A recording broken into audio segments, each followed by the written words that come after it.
Well, welcome to the 7 o'clock talk at 8 o'clock. almost 8 o'clock.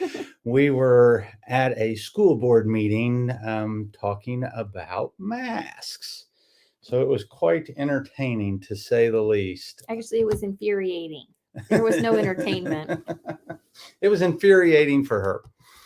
And honestly, I just feel really, really bad for the school board and those places that have to deal with being between people and being between their kids, their people, and um, politics. I mean, it's they say it's not about politics, but I really tend to disagree. So, um, that with that being said, we're going to talk about how Dr. Miller has been bad and what he's going to do, and we're going to talk about um, trying to be healthy in this environment, in this day and age.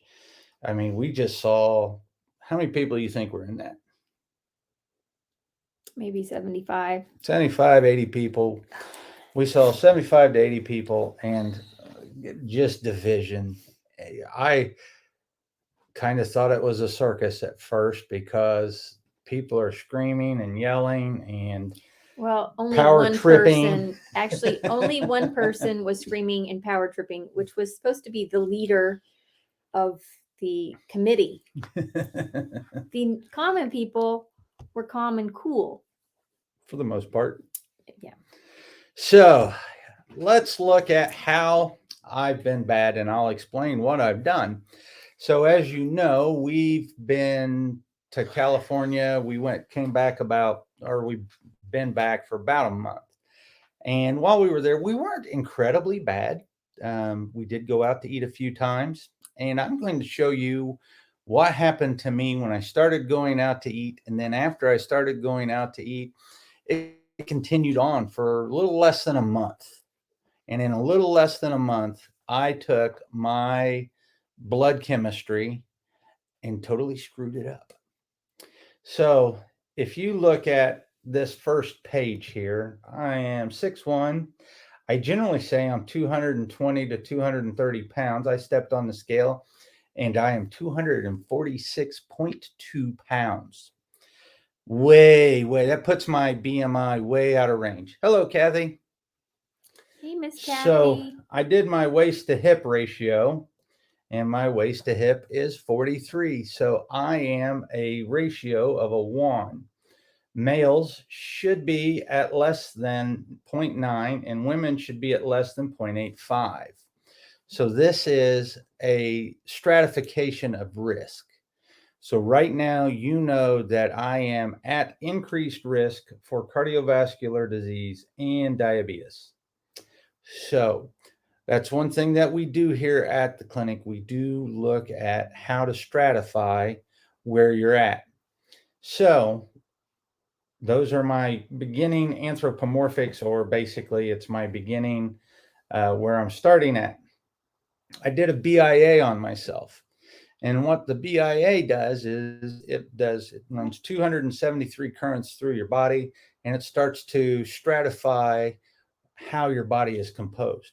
So I'm really not too bad. I am 22.3% body fat, and I should be at 18.6. So really not off by too much, but it's still a lot more. I like to be right at about 20%. That's where I like to be. They're saying with some exercise, I should be at 18.6. If I get down to 18, so be it. I really don't care. I feel good. My hormones seem to be pretty good. Physically, I look pretty decent at 20% or less body fat. The next thing I look at is I start to get an idea of what is called phase angle. Phase angle equals cell health. You have to have a healthy cell wall to create the electrical potential to keep the cells healthy and alive. And this is a measure of your fat on the cell. This is a measure of the water inside the cell, the water outside the cell, and the amount of minerals that you have. And as you can see, I took a hit. I'm still above, well, I just turned 51, so I get to drop down a little more, but I'm still within healthy for a 51-year-old. I don't like that. I want to get back up into this 8 to 8.1 area, and right now I am at 7.1, which, like I said, is still healthy, but it's not where I want to be. And you can see I've been recording my cell health since 06, when I abbreviated the pages. Here we're looking at November 4th. I was a 7-1. And so, like I said, I do not like to be that low. And so I am going to work on body comp. And I know what to do to help my cells get better. And once again, this is with eating out one meal 2 to 3 times a week for less than a month. That was him, not me. Yes, that was all me. Stress eating. I would run through Taco Bell and get a burrito supreme or a taco supreme, thinking that I was healthy and I could take the hit. And so you look at that, and that is less than a month at how toxic that food is to me. And if it is to me, it is to everybody else. Because I do a lot more than a lot of other people.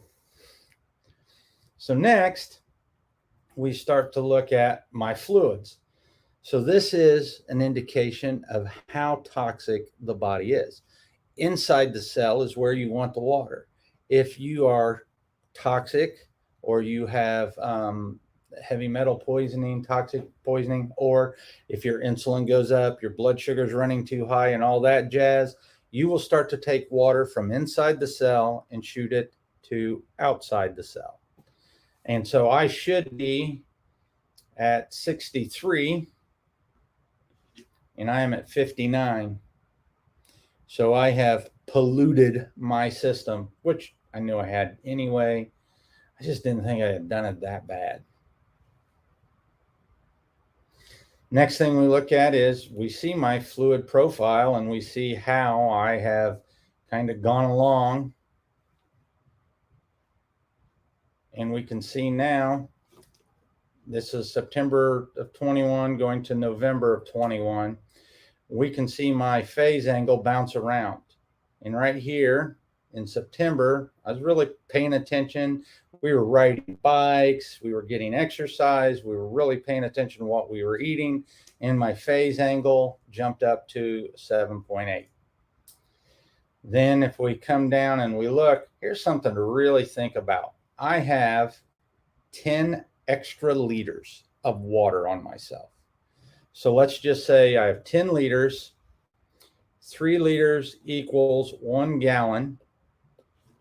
1 gallon equals 8 pounds. So I have 24 pounds of water weight on me, extra water weight, because of basically fast food. And this isn't even the worst of the story. I decided to take my labs. And I was like, okay, let's see where I'm at. So here's my previous report.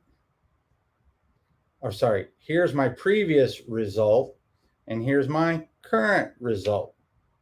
We want LDLP to be less than 1,000. I went from 2155 to 2800. We want the LDLs to be between 0 and 99.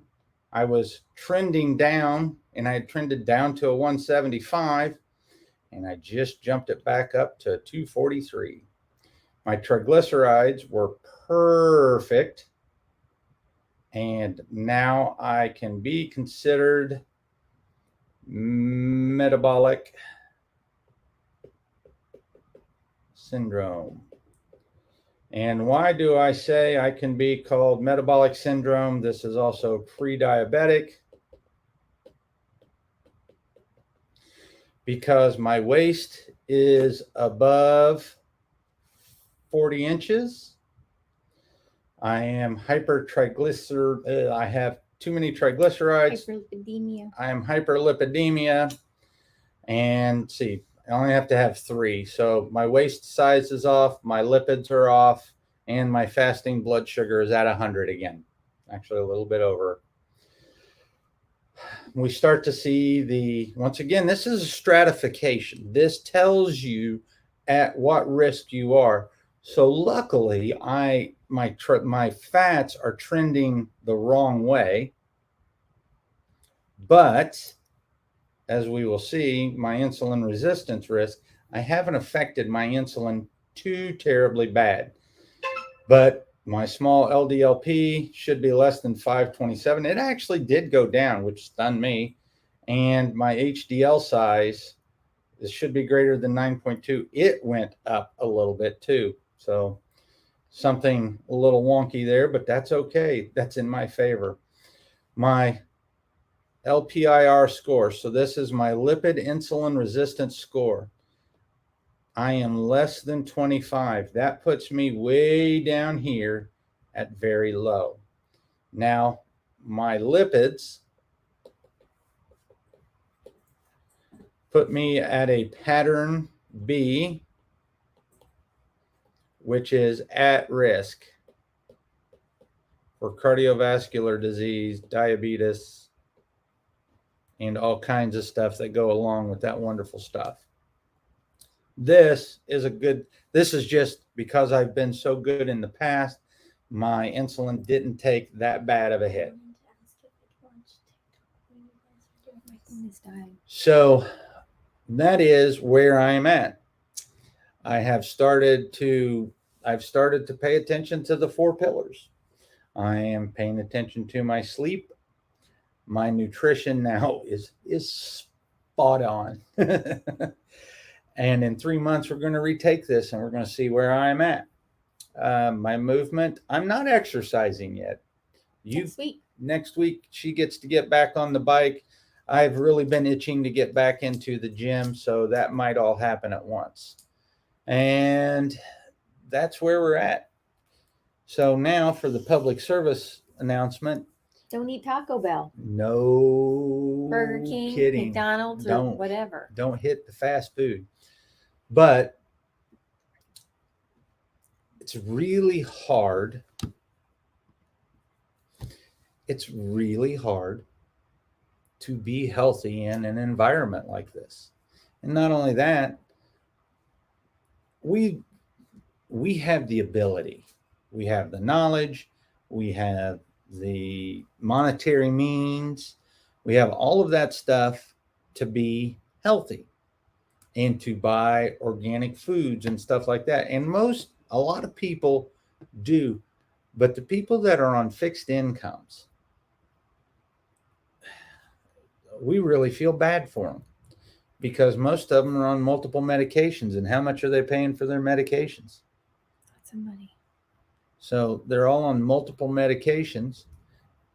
So they're spending their money there rather than spending their money on their kitchen. And you can see how important the kitchen is. And the older we get, the more important the kitchen is. Yeah, I get on my little soapbox because a lot of the people on disability, they get like $900 a month. And I can speak personally from somebody that I really care about. $900 a month is not much, especially when you own a house and you have taxes and you have insurance and you own a car. You need gasoline. And then if you aren't as healthy as you could be and you got a couple of prescriptions, those things can cost $50, $100 or more, depending on what they are. And this person has a purse full of them that they carry around.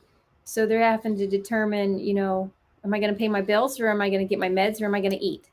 So, we sit here and we harp, oh, you got to eat good, you got to drink good water, you got to do this and you got to do that.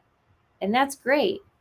But there's just a whole lot of people out there that don't have the ability. So they're doing the best they can, which is why they, eat ramen noodles and macaroni and cheese, and they buy off the clearance rack, because for them, they're just trying to survive. So there's a whole lot of people out there that's just trying to survive. And we have taken health in food, and you can't buy healthy food on a fixed income or on a budget unless you're going to grow it yourself, and it takes a whole lot of work, and most of the people that are on disability can't do that. And it's actually really heartbreaking. And that's one of the reasons why we're growing a garden, because we'll be able to help people. If you're listening to this and you have the means to help somebody with organic food, do it, because they need help. If you know somebody who does have multiple medications, who is doing that stuff, get them help, teach them. Or better yet, just cook the food and take it to them. Yeah, I mean, here we are. It's November. It's the month of Thanksgiving. Help your neighbor. I love old people. Old people, I just love. In all of them. That's my thing. But if you have people and you don't have any old people, all our old people are almost gone. Adopt some old people. That neighbor that's next door that struggles, you're already cooking for yourself or your family. Buy a little extra. Prep the meals, drop it off. Can you ask them? Can you help them? Invite them over. Exactly. Community is one socialize of the pillars. The reason why elderly don't eat well, most of the time, is social. There's no reason to sit there and eat, because there's nothing to. There's socializing is so important to eating. Yeah, invite them over, or better yet, make the food and take it over to them. But reach out to somebody. Buy them food, prep the food, go visit them, or just adopt somebody, even if it's just through the holidays.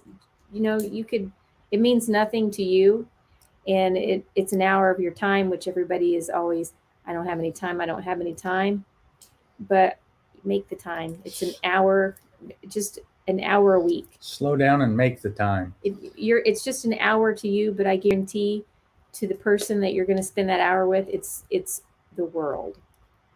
So it's that, and it'll do you good. Releases oxytocin, releases endorphins, releases all kinds of things in you. So the shameless plug for the clinic. If you're having problems, and I'm human, I wish I walked on water, but we know how to get you out of this stuff, and that's what we're here for, and that's what we're here to do. And when we need help, we ask for it, and we generally try to get people the help they need in a timely manner. We can stratify risk. We've seen multiple patients this week with blood sugar, cholesterol. We've done all of that stuff and stratified the risk, and caught several younger people now in their 20s, late 20s and early 30s that are more unhealthy than me. Their cholesterol looks worse. We had a triglycerides of greater than 500 this week. And the dude was like, I didn't know. And I was like, we don't. It's quiet. You can't tell. So stratify your risk. If you need help with that, let us know. We always do the 20-minute complimentary consultation, and we love to help people. So thank you. Visit our website, indianachiropractic.com, or Integrated Health of Indiana, newsletters. If you're local, come tips. See us. Yeah, go check out our YouTube page. That is Integrated Health of Indiana on YouTube. And we have over almost 60 hours worth of education on there. So thank you. Be safe. Don't get in fights over masks. It's just dumb. Exactly. See ya. See ya.